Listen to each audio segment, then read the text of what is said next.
ಈಗ ಶುಗರ್ ಇರೋರಿಗೆ ನಾವು ಯೂಶಲಿ ಟ್ರೀಟ್ಮೆಂಟ್ಸ್ ಜಾಸ್ತಿ ಮಾಡಿಸ್ತೀವಿ. ಯಾಕಂದರೆ ಶುಗರು ಅಸೋಸಿಯೇಟ್ ಆಗಿರುತ್ತೆ. ಶುಗರ್ ಇರೋರು ಒಂದು 70% ತನಕ ದಪ್ಪ ಇರೋರೇ ಶುಗರ್ ಇರುತ್ತೆ. ಅವರು ವೆಯ್ಟ್ ಲಾಸ್ ಮಾಡಿಸಿದ್ರೆ, ಮೆಟಬಾಲಿಸಮ್ ಜಾಸ್ತಿ ಮಾಡಿಸಿದ್ರೆ ಆಟೋಮೆಟಿಕ್ಕಾಗಿ ಗ್ಲೈಸೆಮಿಕ್ ಇಂಡೆಕ್ಸ್ ಕಡಿಮೆ ಆಗೇ ಆಗುತ್ತೆ. ದೋಷ ಅಂದರೆ ಭಯ ಪಡ್ಕೊಳ್ಳೋ ಅವಶ್ಯಕತೆ ಇಲ್ಲ. ದೋಷ ಎಲ್ಲರ ಬಾಡಿಲೂ ಇರುತ್ತೆ. ವೈಟ್ ಲಾಸ್ ಆಗೋದಕ್ಕೆ ನಾವು ಟ್ರೀಟ್ಮೆಂಟ್ ತಗೊತಾ ಇರೋದು. ನಾವು ಬಂದಿರೋದು ವೈಟ್ ಫೀಲ್ಡಿಂದ 3 ಡೇಸ್ ಆಗಿದೆ. ಈಗ ಬಂದು ನಾನು ಇದು 4ನೇ ಡೇ ಆಗಿದೆ. ಎಷ್ಟು ವೈಟ್ ಲಾಸ್ ಆದ್ರಿ? ನಾನು 3 kg ಆಗಿದ್ದೀನಿ ಮೇಡಮ್ 3 ಡೇಸ್ನಿಂದ. ಈ ಕಫ ದೋಷ ಇರೋರ್ಗೆ ಏನಾಗಿರುತ್ತೆ, ಕಫದಲ್ಲಿ ಶೀತ ಗುಣ ಜಾಸ್ತಿ ಇರುತ್ತೆ. ಅವ್ರಿಗೆ ಯಾವಾಗಲೂ ಬಿಸಿನೀರು ಕುಡಿಬೇಕು. ಫ್ಯಾನ್ ಅಂದರೆ ಆಗಲ್ಲ. ಈಗ ಪಿತ್ತದಲ್ಲಿರೋರಿಗೆ ಫ್ಯಾನ್ ಇಲ್ಲ ಅಂದರೆ ಆಗಲ್ಲ. ಯಾವಾಗಲೂ ಫ್ಯಾನ್ ಬೇಕಂತ ಹೇಳ್ತಿರ್ತಾರೆ.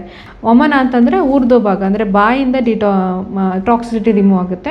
ವಿರೇಚನ ಅಂದರೆ ಕೆಳಗಡೆಯಿಂದ ಟಾಕ್ಸಿಟಿ ರಿಮೂವ್ ಆಗುತ್ತೆ.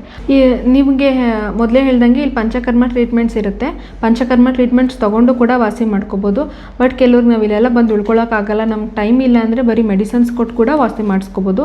ಅಥವಾ ಪಂಚಕರ್ಮ ಟ್ರೀಟ್ಮೆಂಟ್ನ ಅವ್ರ ಮನೇಲೇ ಮಾಡಿಸ್ಕೋತೀವಿ ಅಂತಂದರೆ ಅದಕ್ಕೂ ಕೂಡ ನಾವು ಅವ್ರಿಗೆ ಎಕ್ಸ್ಪ್ಲೇನ್ ಮಾಡ್ಕೊಡ್ತೀವಿ ಮತ್ತು ಮಾನಿಟರ್ ಮಾಡ್ತೀವಿ. ಮನೇಲಿ ಕೂಡ ಅವ್ರು ಪಂಚಕರ್ಮ ಟ್ರೀಟ್ಮೆಂಟ್ಸ್ ಮಾಡ್ಕೊಂಡು ಕೊನೆಯಲ್ಲಿ ಅಟ್ಲೀಸ್ಟ್ ಒಂದು 2 ಡೇಸ್ ಆದರೂ ಬಂದು ಇಲ್ಲಿ ಉಳ್ಕೊಂಡು ಟ್ರೀಟ್ಮೆಂಟ್ ತೊಗೋಬಹುದು. ನಮಸ್ತೆ ಮೇಡಮ್. ನಮಸ್ತೆ.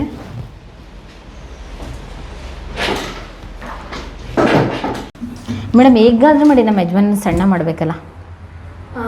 ನನಗೆ ತುಂಬ ಕನ್ಫ್ಯೂಷನ್ ಇದೆ. ಕೆಲವೊಬ್ರು ಆಯಿಲ್ ಮಸಾಜ್ ಮಾಡಿಸಿ ಸಣ್ಣ ಆಗ್ತಾರೆ ಅಂತ, ಕೆಲವರು ಫುಡ್ ಅಷ್ಟೇ ಸಾಕು ಅಂತ, ಕೆಲವೊಬ್ರು ಜಿಮ್ಮಿಗೆ ಕಳಿಸಿ ಅಂತ ಹೇಳ್ತಾರೆ.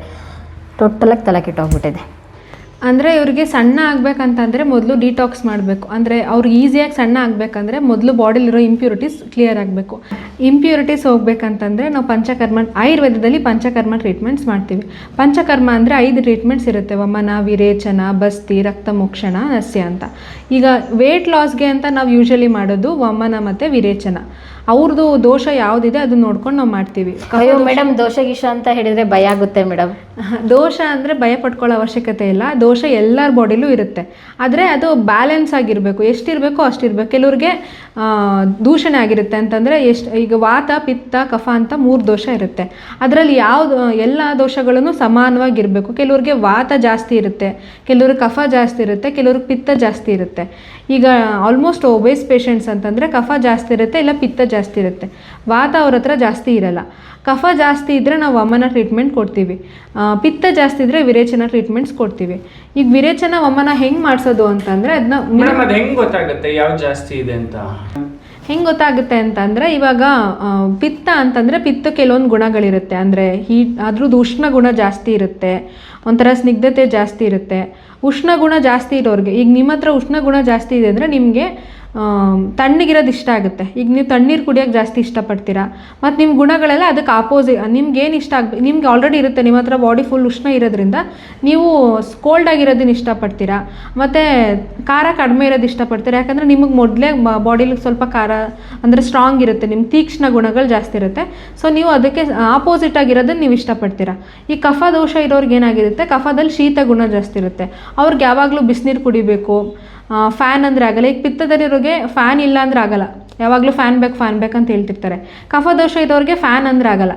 ಸ್ವೆಟ್ರ್ ಹಾಕೋಬೇಕು, ಬೆಚ್ಚಗಿರಬೇಕು ಅನ್ನಿಸ್ತಿರುತ್ತೆ, ಬಿಸಿನೀರು ಕುಡಿಬೇಕು ಅನ್ನಿಸ್ತಿರುತ್ತೆ. ಅವ್ರಿಗೆ ಏನಿರುತ್ತೆ ಅದ್ರ ಆಪೋಸಿಟ್ ಕೇಳ್ತಿರ್ತಾರೆ ಅವರು. ಅದಕ್ಕೆ ಅದನ್ನು ನೋಡ್ಕೊಂಡು ಅವ್ರ ಲಕ್ಷಣಗಳು ನೋಡ್ಕೊಂಡು, ಮತ್ತು ಮುಖದಲ್ಲೂ ಅಷ್ಟೇ.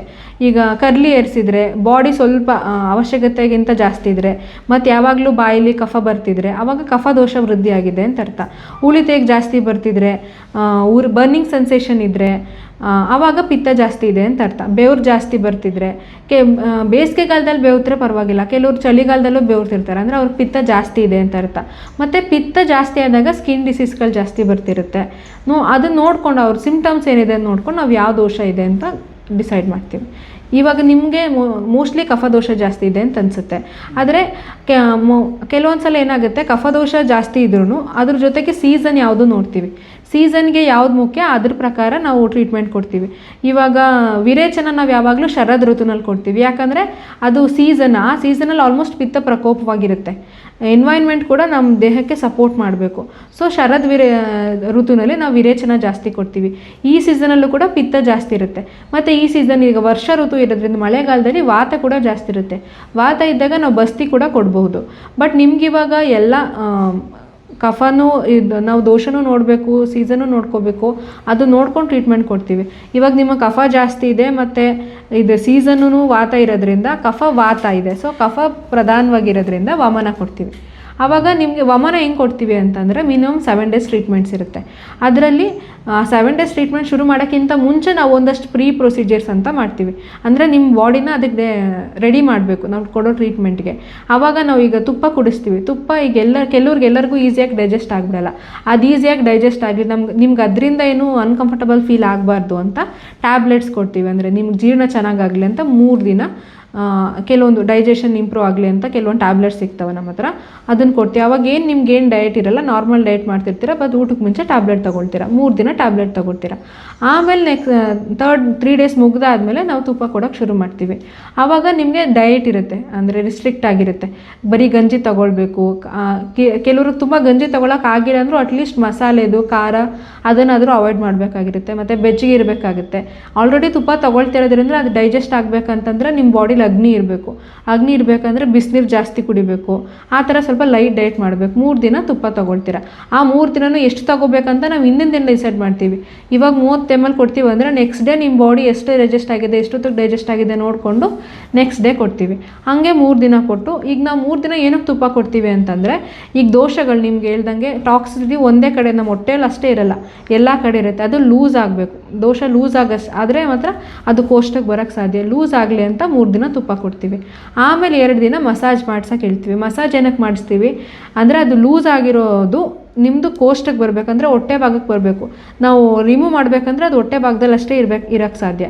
ಅದಕ್ಕೆ ಹೊಟ್ಟೆ ಭಾಗಕ್ಕೆ ಬರಲಿ ಅಂತ ನಾವು 2-3 ದಿನ ಮಸಾಜ್ ಮಾಡಿಸ್ತೀವಿ. ಹೊಟ್ಟೆ ಭಾಗಕ್ಕೆ ಬಂದಮೇಲೆ ಲಾಸ್ಟ್ ಡೇ ನಾವು ಫೈನಲ್ ಟ್ರೀಟ್ಮೆಂಟ್ ಕೊಡ್ತೀವಿ. ಇಲ್ಲ ವಮನ ಕೊಡ್ತೀವಿ ಅಥವಾ ವಿರೇಚನ ಕೊಡ್ತೀವಿ. ವಮನ ಅಂತಂದರೆ ಊರ್ದೋ ಭಾಗ, ಅಂದರೆ ಬಾಯಿಂದ ಟಾಕ್ಸಿಸಿಟಿ ರಿಮೂವ್ ಆಗುತ್ತೆ.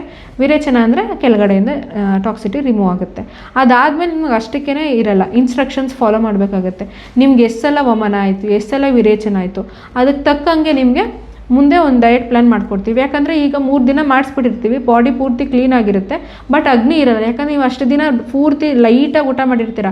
ನಾರ್ಮಲ್ ಡಯಟ್ ಸಡನ್ನಾಗಿ ಶುರು ಮಾಡಿದ್ರೆ ಅದರಿಂದ ಬೇರೆ ಎಫೆಕ್ಟ್ಸ್ ಆಗ್ಬೋದು. ಅದಕ್ಕೆ ಒಂದಷ್ಟು ದಿನ ನೀವು ಸ್ಟ್ರಿಕ್ಟ್ ಡಯಟ್ ನಾವೇನು ಕೊಟ್ಟಿರ್ತೀವಿ ಅದನ್ನು ಮಾತ್ರ ತೊಗೊಳ್ಬೇಕಾಗಿರುತ್ತೆ. ಈಗ 10 ಸಲ ನಿಮ್ಗೆ ವಿರೇಚನ ಆಗಿದ್ರೆ ಒಂದು 10 ಡೇಸ್ ನೀವು ಆ ಡಯಟ್ ಫಾಲೋ ಮಾಡಬೇಕಾಗುತ್ತೆ. 20 ಸಲ ವಿರೇಚನ ಆಗಿದ್ರೆ 15 ಡೇಸು. 30 ಸಲ ಕೆಲವ್ರಿಗೆ ಆಗ್ಬಿಟ್ಟಿರುತ್ತೆ, ಅವರು ಒಂದು 30 to 45 ಡೇಸು ನಾವು ಎಲ್ಲಿ ಡಯಟ್ನ ಫಾಲೋ ಮಾಡಬೇಕಾಗುತ್ತೆ. ಆವಾಗ ನಿಮ್ಮದು ಪೂರ್ತಿ ಅಗ್ನಿ ಇಂಪ್ರೂವ್ ಆಗುತ್ತೆ. ಇವಾಗೇನೋ ನಿಮ್ಮದು ವೆಯ್ಟ್ ಲಾಸ್ ಮಾಡ್ಕೊಬಿಡ್ತೀರಾ. ಇವಾಗ ನೀವು 7 ದಿನ ಏನೂ ಡಯಟ್ ಮಾಡಿಲ್ಲ ಅಂದರೆ ಎಂಥವ್ರಿಗಾದರೂ ವೆಯ್ಟ್ ಲಾಸ್ ಆಗುತ್ತೆ. ಬಟ್ ಅದನ್ನು ಮೇಂಟೈನ್ ಮಾಡಬೇಕಾಗಿರೋದು ಮೊದಲು. ಮೇಂಟೈನ್ ಆಗಬೇಕಂದ್ರೆ ಮೆಟಬಾಲಿಸಮ್ ಇಂಪ್ರೂವ್ ಆಗಿರಬೇಕು. ನಾವು ನಿಮಗೆ step by step diet follow ಮಾಡಿರೋದ್ರಿಂದ ಮೆಟಬಾಲಿಸಮ್ ಆಟೋಮೆಟಿಕ್ ಇನ್ಕ್ರೀಸ್ ಆಗಿರುತ್ತೆ. ಸೊ ನೀವು ಅವಾಗ ಸ್ವಲ್ಪ ಜಾಸ್ತಿ ತೊಗೊಂಡ್ರು ನಿಮ್ಮ ಅಗ್ನಿ ಅಂದರೆ ಡೈಜೆಷನ್ ಇಂಪ್ರೂವ್ ಆಗಿರೋದ್ರಿಂದ ಚೆನ್ನಾಗಿ ಡೈಜೆಸ್ಟ್ ಆಗಿ ಬಾಡಿ ಅಲ್ಲಿಗೆ ಮೇಂಟೈನ್ ಆಗುತ್ತೆ. ಇಷ್ಟನ್ನು ಮಾಡಿದ್ರೆ ನಿಮ್ಮ ವೆಯ್ಟ್ ಲಾಸ್ ಆಗುತ್ತೆ. ಬಟ್ ಬೇರೆ ಯಾವುದೇ ತೊಂದರೆಗಳಿದ್ರೂ ಇದರಿಂದ ರಿಮೂವ್ ಆಗಿ ಟ್ಯಾಬ್ಲೆಟ್ಸ್ ಇಲ್ಲದೆ ಆ ರೋಗಗಳು ಕೂಡ ವಾಸಿಯಾಗುತ್ತೆ. ಮೇಡಮ್, ಈಗ ವೆಯ್ಟ್ ಲಾಸ್ ಅಂತೂ ಸ್ಟಾರ್ಟ್ ಮಾಡ್ತೀರಾ, ಕೆಲವೊಬ್ಬರಿಗೆ ಶುಗರು BP ಎಲ್ಲ ಇರುತ್ತೆ, ಪಂಚಕರ್ಮನೂ ಕೂಡ ಟ್ರೀಟ್ಮೆಂಟ್ ಎಲ್ಲ ಸ್ಟಾರ್ಟ್ ಮಾಡ್ತೀರಾ, ಅದೆಲ್ಲ ಹೇಗೆ ಮೇಡಮ್? ಅವ್ರ ಬಾಡಿಗೆ ಅಡ್ಜಸ್ಟ್ ಆಗಿಬಿಡುತ್ತಾ? ಈಗ ಶುಗರ್ ಇರೋರಿಗೆ ನಾವು ಯೂಶ್ವಲಿ ಟ್ರೀಟ್ಮೆಂಟ್ಸ್ ಜಾಸ್ತಿ ಮಾಡಿಸ್ತೀವಿ. ಯಾಕಂದರೆ ಶುಗರು ಅಸೋಸಿಯೇಟ್ ಆಗಿರುತ್ತೆ. ಕೆಲವರು ದಪ್ಪ ಇರ್ತಾರೆ, ಅಂದರೆ ಅವ್ರಿಗೆ ಅಸೋಸಿಯೇಟ್ ಆಗಿರುತ್ತೆ. ಈಗ ಆಲ್ಮೋಸ್ಟ್ ಶುಗರ್ ಇರೋರು ಒಂದು 70% ತನಕ ದಪ್ಪ ಇರೋರೇ ಶುಗರ್ ಇರುತ್ತೆ. ಅವರು ವೆಯ್ಟ್ ಲಾಸ್ ಮಾಡಿಸಿದ್ರೆ, ಮೆಟಬಾಲಿಸಮ್ ಜಾಸ್ತಿ ಮಾಡಿಸಿದ್ರೆ ಆಟೋಮೆಟಿಕ್ಕಾಗಿ ಗ್ಲೈಸೆಮಿಕ್ ಇಂಡೆಕ್ಸ್ ಕಡಿಮೆ ಆಗೇ ಆಗುತ್ತೆ. ಸೊ ಶುಗರ್ ಇರೋದ್ರಿಗೂ ಕೂಡ ಈ ಟ್ರೀಟ್ಮೆಂಟ್ ತೊಗೋಬೋದು. ಮತ್ತು ಏಜ್ಗೆ ಕೇಳಿದ್ರೆ ಯಾವ ಏಜ್ ಇರೋರು ತೊಗೋಬೇಕಂತಂದರೆ 18 ಇಯರ್ಸ್ ಆದಮೇಲೆ. ಬಸ್ತಿ ಆದರೆ ಅದು ಸ್ವಲ್ಪ ಕಾಂಪ್ಲಿಕೇಶನ್ಸ್ ಕಡಿಮೆ ಇರುತ್ತೆ. ಅವ್ರಿಗೆ ನಾವು 12 ವರ್ಷ ಇರೋ ಮಕ್ಕಳಿಂದನೂ ಶುರು ಮಾಡ್ತೀವಿ. ಆದರೆ ಈ ವಮನ ವಿರೇಚನ ಎಲ್ಲ 18 ವರ್ಷ ಆದಮೇಲೆ ಯೂಶ್ವಲಿ ಟ್ರೀಟ್ಮೆಂಟ್ ಶುರು ಮಾಡಿಸ್ತೀವಿ. ಮತ್ತು 75 ಇಯರ್ಸ್ ತನಕನೂ ಮಾಡಿಸ್ತೀವಿ. ಮತ್ತು ಅಷ್ಟು ಏಜ್ ಲಿಮಿಟ್ಸಲ್ಲೂ ಕೆಲವೊಂದ್ಸಲಿ ಈಗ ಕೆಲವೊಂದು ಲೇಡೀಸಿಗೆ ಬಂದರೆ ಅವ್ರಿಗೆ ಪೀರಿಯಡ್ಸ್ ಆಗಿರುತ್ತೆ. ಆ ಟೈಮ್ ನೋಡ್ಕೊಂಡು ನಾವು ಮಾಡಬೇಕಾಗುತ್ತೆ. ಯಾಕಂದರೆ ಯೂಶ್ವಲಿ ಈಗ ಲೇಡೀಸ್ಗೆ ಅದೊಂದು ಡಿಟಾಕ್ಸಿಫಿಕೇಷನ್ ಟ್ರೀಟ್ಮೆಂಟೇ, ಅಂದರೆ ನ್ಯಾಚುರಲ್ ಆಗುವಂಥದ್ದು, ಪೀರಿಯಡ್ಸ್ ಆಗುವಂಥದ್ದು. ಅದು ಆಗ್ತಿದ್ದಾಗ ನಾವು ಈ ಟ್ರೀಟ್ಮೆಂಟ್ ಕೊಡೋಕ್ಕಾಗಲ್ಲ. ಅದಕ್ಕಿಂತ ಮುಂಚೆ ಅಥವಾ ಅದಾದಮೇಲೆ ಈ ಟ್ರೀಟ್ಮೆಂಟ್ನ ಶುರು ಮಾಡಬೇಕಾಗಿರುತ್ತೆ. ಅದನ್ನೆಲ್ಲ ನೋಡಿಕೊಂಡು ಅವ್ರ ಬಾಡಿ ಕಂಡೀಷನ್ ಹೆಂಗಿದೆ ನೋಡಿಕೊಂಡು ನಾವು ಈ ಟ್ರೀಟ್ಮೆಂಟ್ನ ಶುರು ಮಾಡ್ತೀವಿ. ಅದ್ರ ಜೊತೆಗೆ ಇಲ್ಲಿ ಬೇರೆ ಇನ್ನೇನು ಯಾವುದಕ್ಕೆಲ್ಲ ಟ್ರೀಟ್ಮೆಂಟ್ ಸಿಗುತ್ತೆ ಮೇಡಮ್ ಇಲ್ಲಿ? ಈ ನಿಮಗೆ ಮೊದಲೇ ಹೇಳ್ದಂಗೆ ಇಲ್ಲಿ ಪಂಚಕರ್ಮ ಟ್ರೀಟ್ಮೆಂಟ್ಸ್ ಇರುತ್ತೆ. ಪಂಚಕರ್ಮ ಟ್ರೀಟ್ಮೆಂಟ್ಸ್ ತೊಗೊಂಡು ಕೂಡ ವಾಸಿ ಮಾಡ್ಕೋಬೋದು. ಬಟ್ ಕೆಲವ್ರಿಗೆ ನಾವು ಇಲ್ಲೆಲ್ಲ ಬಂದು ಉಳ್ಕೊಳ್ಳೋಕ್ಕಾಗಲ್ಲ, ನಮ್ಗೆ ಟೈಮ್ ಇಲ್ಲ ಅಂದರೆ ಬರೀ ಮೆಡಿಸನ್ಸ್ ಕೊಟ್ಟು ಕೂಡ ವಾಸಿ ಮಾಡಿಸ್ಕೋಬೋದು. ಅಥವಾ ಪಂಚಕರ್ಮ ಟ್ರೀಟ್ಮೆಂಟ್ನ ಅವ್ರ ಮನೇಲೇ ಮಾಡಿಸ್ಕೋತೀವಿ ಅಂತಂದರೆ ಅದಕ್ಕೂ ಕೂಡ ನಾವು ಅವ್ರಿಗೆ ಎಕ್ಸ್ಪ್ಲೇನ್ ಮಾಡ್ಕೊಡ್ತೀವಿ ಮತ್ತು ಮಾನಿಟರ್ ಮಾಡ್ತೀವಿ. ಮನೇಲಿ ಕೂಡ ಅವ್ರು ಪಂಚಕರ್ಮ ಟ್ರೀಟ್ಮೆಂಟ್ಸ್ ಮಾಡ್ಕೊಂಡು ಕೊನೆಯಲ್ಲಿ ಅಟ್ಲೀಸ್ಟ್ ಒಂದು 2 ಡೇಸ್ ಆದರೂ ಬಂದು ಇಲ್ಲಿ ಉಳ್ಕೊಂಡು ಟ್ರೀಟ್ಮೆಂಟ್ ತೊಗೋಬಹುದು. ವೆಯ್ಟ್ ಲಾಸ್ ಅಷ್ಟೇ ಅಲ್ಲ, ಆಯುರ್ವೇದದಲ್ಲಿ ಮೇಲಿಂದ ಕೆಳಗೆ ಯಾವುದೇ ರೋಗ ಇದ್ದರೂ ಅದಕ್ಕೆ ವಾಸಿ ಮಾಡ್ಕೋಬೋದು. ಪ್ಯಾರಾಲಿಸಿಸ್ ಇರ್ಬೋದು, ಏರ್ ಫಾಲ್ ಇರ್ಬೋದು, ಸೋರಿಯಾಸಿಸ್ ಇರ್ಬೋದು, ಥೈರಾಯ್ಡ್ ಇರ್ಬೋದು, PCOD ಇರ್ಬೋದು, ಯಾವುದಕ್ಕೆ ಬೇಕಾದರೂ ಇಲ್ಲಿ ಬಂದು ಟ್ರೀಟ್ಮೆಂಟ್ ತೊಗೋಬಹುದು. ಸ್ಲೋ ಅಂತ ಏನಿಲ್ಲ, ಒಳ್ಳೆ ಟ್ರೀಟ್ಮೆಂಟ್ ಕೊಟ್ಟರೆ ಬೇಗನೆ ಕೂಡ ವಾಸಿ ಆಗುತ್ತೆ. ಮೇಡಮ್ ತುಂಬ ಚೆನ್ನಾಗಿ ಎಕ್ಸ್ಪ್ಲೇನ್ ಮಾಡಿದ್ರಿ. ಇಲ್ಲಿಗೆ ಬಂದರೆ ಎಲ್ಲ ರೀತಿಯಾದ ಟ್ರೀಟ್ಮೆಂಟ್ ತೊಗೋಬೋದು ಅಂತ ಗೊತ್ತಾಯಿತು. ನಿಮಗೂ ಏನಾದರೂ ಸಮಸ್ಯೆ ಇದ್ದರೆ ಅದರಲ್ಲೂ ಕೂಡ ವೆಯ್ಟ್ ಲಾಸು ಅಥವಾ ಬೇರೆ ರೀತಿಯಾದ ಸಮಸ್ಯೆ ಇದ್ದರೆ ಇವರ ಕಾಂಟ್ಯಾಕ್ಟ್ ನಂಬರ್ ಕೊಟ್ಟಿರ್ತೀನಿ. ಬರೋದಕ್ಕಿಂತ ಮುಂಚೆ ಪ್ರೀ ಅಪಾಯಿಂಟ್ಮೆಂಟ್ ಬುಕ್ ಮಾಡಿಕೊಂಡು ಇವ್ರನ್ನ ಕಾಂಟ್ಯಾಕ್ಟ್ ಮಾಡಿ, ಅದ್ರ ಜೊತೆಗೆ ಇವರ ಅಡ್ರೆಸ್ ಕೂಡ ಮೆನ್ಷನ್ ಮಾಡಿರ್ತೀನಿ. ಬಂದು ವಿಸಿಟ್ ಮಾಡಿ ಟ್ರೀಟ್ಮೆಂಟ್ ತೊಗೊಳ್ಳಿ. ಯಾಕೆಂದರೆ ಹೇಳಿದರೆ ಆರೋಗ್ಯವೇ ಭಾಗ್ಯ. Thank you madam. ಎಲ್ಲಿಂದ ಬಂದಿದ್ದು, ಎಷ್ಟು ದಿನ ಆಯಿತು, ಹೇಗಿತ್ತು ಟ್ರೀಟ್ಮೆಂಟ್ ಎಲ್ಲ, ಯಾವುದಕ್ಕೆ ನೀವು ಟ್ರೀಟ್ಮೆಂಟ್ ತಗೊಳ್ತಾ ಇದ್ದೀರಾ? ವೈಟ್ ಲಾಸ್ ಆಗೋದಕ್ಕೆ ನಾವು ಟ್ರೀಟ್ಮೆಂಟ್ ತಗೊತಾ ಇರೋದು. ನಾವು ಬಂದಿರೋದು ವೈಟ್ ಫೀಲ್ಡಿಂದ, ಬೆಂಗಳೂರು. ಬ್ಯಾಂಗ್ಳೂರು ವೈಟ್ ಫೀಲ್ಡಿಂದ ಬಂದಿರೋದು. ಆಗ ನಾನು 3 ಡೇಸ್ ಆಗಿದೆ ಈಗ ಬಂದು ನಾನು. ಇದು 4ನೇ ಡೇ ಆಗಿದೆ. ಚೆನ್ನಾಗಿದೆ ಮೇಡಮ್, ಎಲ್ಲ ಟ್ರೀಟ್ಮೆಂಟ್ ಎಲ್ಲ ತೊಗೊಬೋದು, ಎಲ್ಲ ಚೆನ್ನಾಗಿದೆ. ಎಲ್ಲ ಇದು ಎಲ್ಲ ಕೋರ್ಸಸ್ ಎಲ್ಲ ಸಖತ್ತಾಗಿದೆ. ಮಸಾಜ್ ಆಗಿರ್ಬೋದು, ಇನ್ನೊಂದು ಫುಡ್ ಆಗಿರ್ಬೋದು, ಡಯಟ್ ಫುಡ್ ಆಗಿರ್ಬೋದು, ಎಲ್ಲ ಚೆನ್ನಾಗಿ ಕೊಡ್ತಾರೆ. ಏನು ತೊಂದರೆ ಇಲ್ಲ ಮೇಡಮ್, ಎಲ್ಲ ಬಂದು ಸೇರ್ಕೊಬೋದು. ಎಷ್ಟು ವೆಯ್ಟ್ ಲಾಸ್ ಆದ್ರಿ? ನಾನು 3 kg ಆಗಿದ್ದೀನಿ ಮೇಡಮ್ 3 ಡೇಸ್ನಿಂದ. ಓಕೆ. ಹಾಂ, ನಿಮ್ಮದು ಟಾರ್ಗೆಟ್ ಎಷ್ಟಿದೆ?